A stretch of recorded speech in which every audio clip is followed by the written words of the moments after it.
एक बार की बात है। अरुणपुर गांव में राजा वीरेंद्र नाम का एक राजा राज्य करते थे।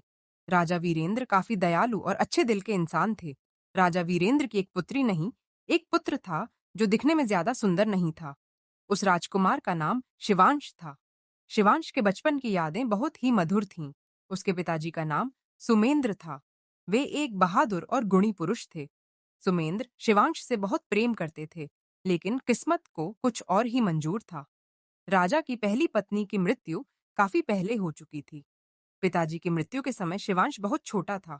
उसके बाद शिवांश के पालन पोषण की जिम्मेदारी राजा पर आ गई थी।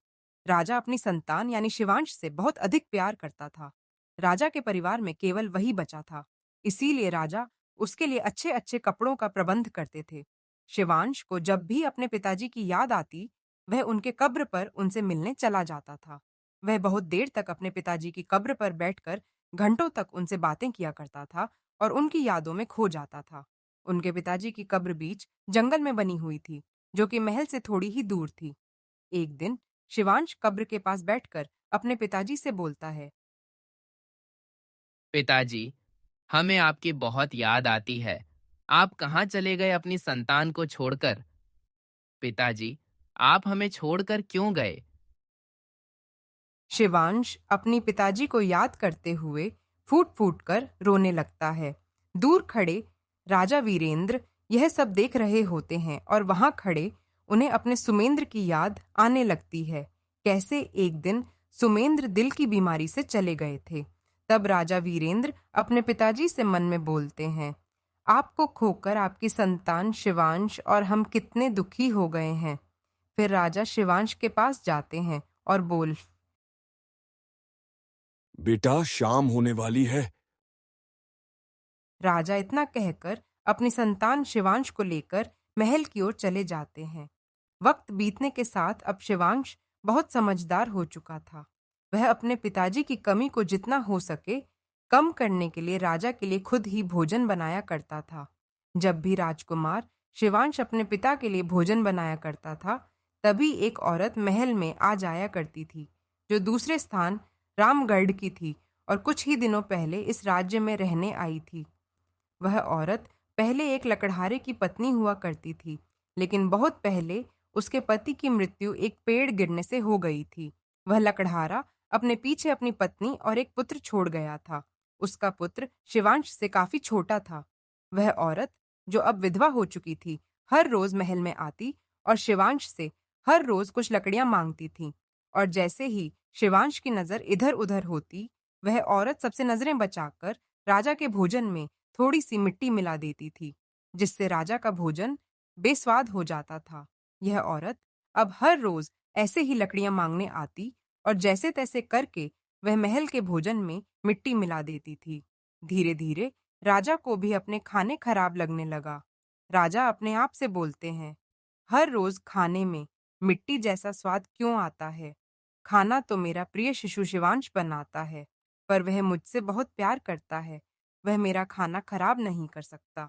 मुझे आज खुद ही जाकर पता करना होगा कि आखिर खाने को बेस्वाद करने के पीछे किसका हाथ है। फिर अगले दिन जब शिवांश रसोई में खाना बना रहा था, तब राजा उन्हें छुपकर देख रहे थे। तब राजा ने देखा, शिवांश तो खाने को अच्छी तरह बना रहा है। जब सारा भोजन तैयार हो गया, तो राजा ने देखा कि शिवांश ने भोजन को चूल्हे से उतारा दिया है। थोड़ी देर बाद वहां वह विधवा औरत आती है और वह शिवांश से कुछ लकड़ियां मांगती है। शिवांश जैसे ही लकड़ियां लेने गया, उसी समय वह विधवा औरत सबकी नजरें बचाकर राजा के खाने में मिट्टी मिला देती है। राजा यह सब देखकर बहुत गुस्सा होते हैं और तुरंत महल में लौटकर सिपाहियों से बोलते हैं, जाओ और जो कुछ दिन पहले हमारे इलाके में आई विधवा औरत है, उसे मेरे सामने जल्दी से पेश करो। विधवा औरत को महल में लाया गया। जब राजा वीरेंद्र ने उस विधवा औरत से पूरी बात पूछी, तब विधवा औरत ने नम्र होकर कहा, महाराज, मुझे माफ कर दीजिए। मैं तो यह मजाक कर रही थी।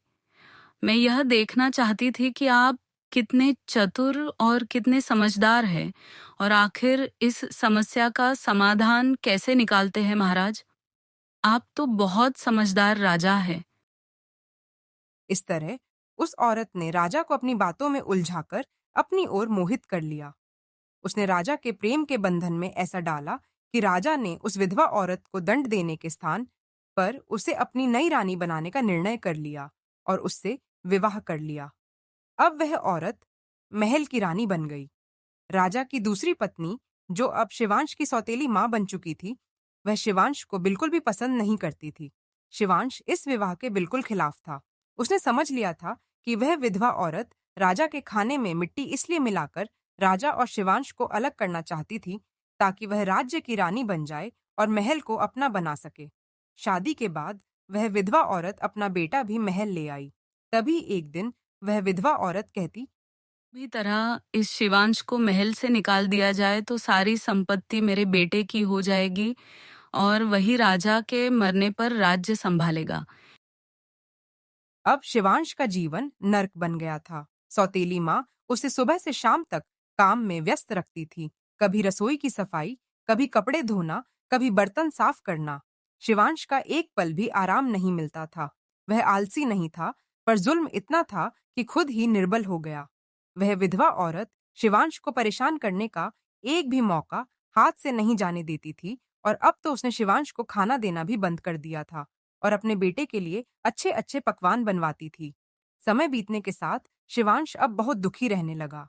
एक दिन बहुत परेशान होकर शिवांश जंगल में अपने पिताजी की कब्र के पास जाकर फूट फूट कर रोता है और बोलता है,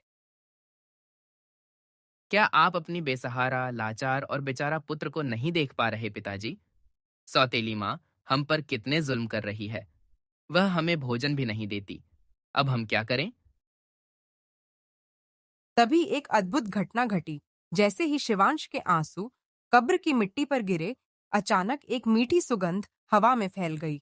जब अगला दिन शिवांश फिर परेशान होकर अपने पिताजी की कब्र के पास जाता है, तो देखता है कि उनकी कब्र के पास बहुत सारे ताजे फल रखे हुए हैं और एक आवाज आती है, बेटा, जिस दिन भी यह फल तुमने एक दिन में खा लिए, उस दिन से अगले दिन फल नहीं मिलेंगे। अब हर दिन जब रानी सौतेली माँ शिवांश को खाना नहीं देती थी, तभी शिवांश जंगल में अपने पिताजी की कब्र पर जाकर उन ताजा फलों को खाकर अपनी भूख शांत कर लेता था। और अब बेचारा शिवांश फलों को खाकर ही जीवित रहने लगा।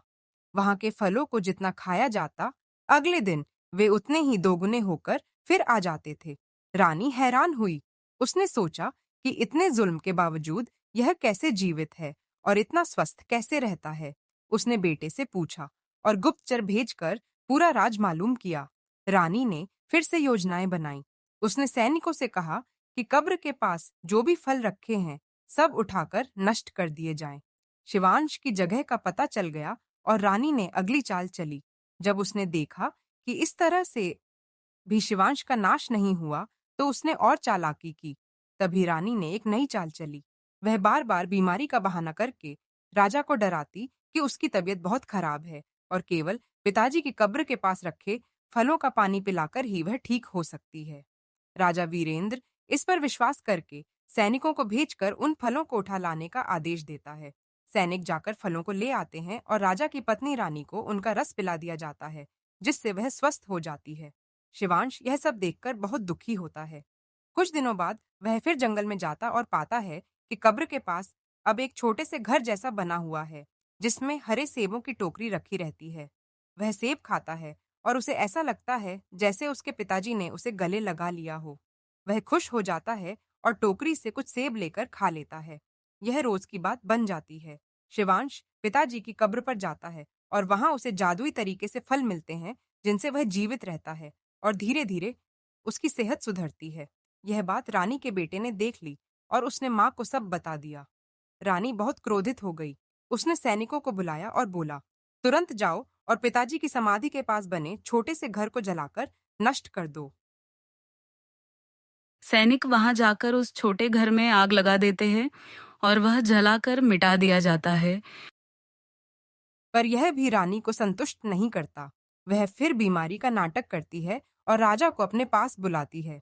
एक दिन राजा के पास बैठते हुए रानी कहती है, महाराज, आपकी एक छोटी सी चीज मेरे जीवन की रक्षा कर सकती है, पर इसके लिए मुझे एक शर्त चाहिए।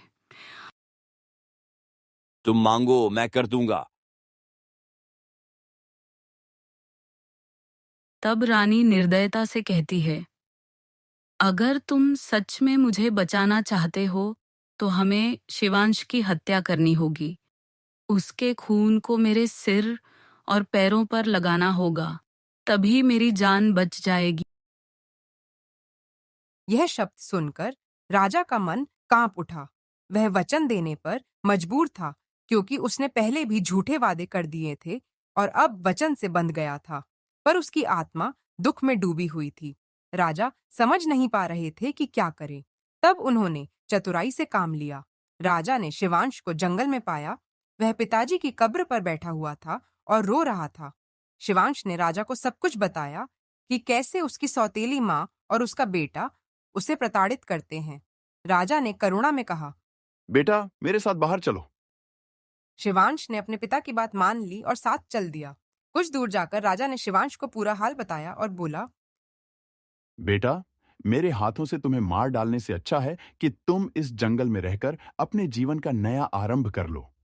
कभी अपनी सौतेली मां को दिखना मत, वरना उसने तुम्हें मार डाला तो सब तुम्हारा हक छीन लेंगे। सबको अपनी किस्मत का मिलता है। अगर तुम्हारी किस्मत में सुख लिखा होगा तो तुम्हें सुख जरूर मिलेगा। बेटा, मेरे इस मजबूर पिता को माफ कर देना। कहकर राजा वहां से चले गए। वापसी पर राजा ने रास्ते के एक शेर को मारकर उसके खून को लेकर महल आ पहुंचे और उसने रानी के सिर और पैरों पर वह खून लगा दिया, ताकि रानी को लगे कि शिवांश का खून लगा है। रानी ने सोचा कि राजा ने सच में शिवांश को मार दिया है। राजा उदास होकर वहां से चले गए।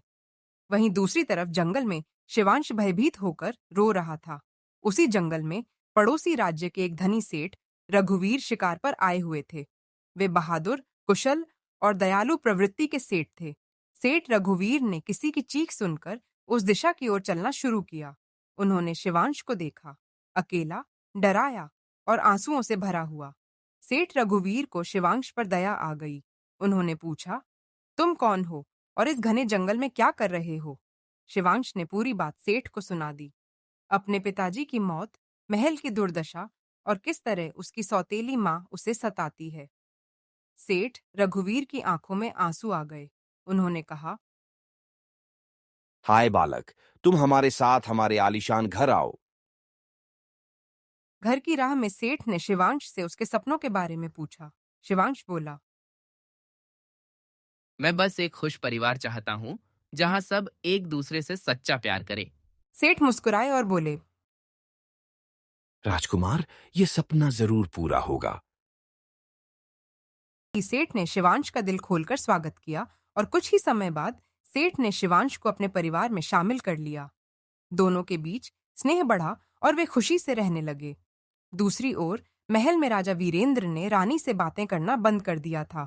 उसकी चुप्पी और उसके रुख में बदलाव देखकर रानी की तबीयत सचमुच बिगड़ने लगी। अंततः उसकी करतूत और झूठ उजागर हो गए और उसे अपने कर्मों का फल देखकर शर्मिंदगी हुई। वह राजा के सामने गिरकर माफी मांगने लगी। उसने चाहा कि राजा उसे छोड़ दे, पर राजा ने उसे समझाया कि उसके किए का फल वही है जो हुआ। राजा ने रानी को सारी सच्चाई बताई कि उसने अपनी सौतेली माँ को बनवाने के बाद कितना अन्याय किया था और कैसे शिवांश पर अत्याचार हुए।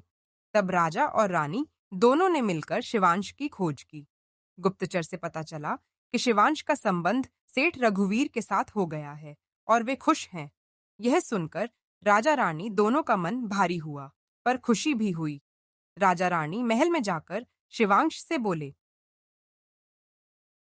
बरौंजय, बेटा, हमने तुम्हारे साथ बहुत अन्याय किया। पिता, हम, राजा मजबूर थे, इसलिए ऐसा हुआ। पर अब हमें अपने किए पर पश्चाताप है। क्या तुम हमें माफ कर दोगे? शिवांश ने सादगी से कहा। नहीं मान रानी, आप माफी मत मांगिए। आपको अपनी गलती का एहसास हो गया है, यही मेरे लिए काफी है। फिर शांति बन गई। शिवांश वापस अपने नए घर और सेठ रघुवीर के साथ खुश रहने लगा और राजा रानी ने अपने कर्मों पर विचार कर राज्य में न्यायप्रियता और दया की नीति निभाना शुरू किया। अंत में शिवांश पिताजी की कब्र पर जाकर बोला, पिताजी, आपका आशीर्वाद फल गया।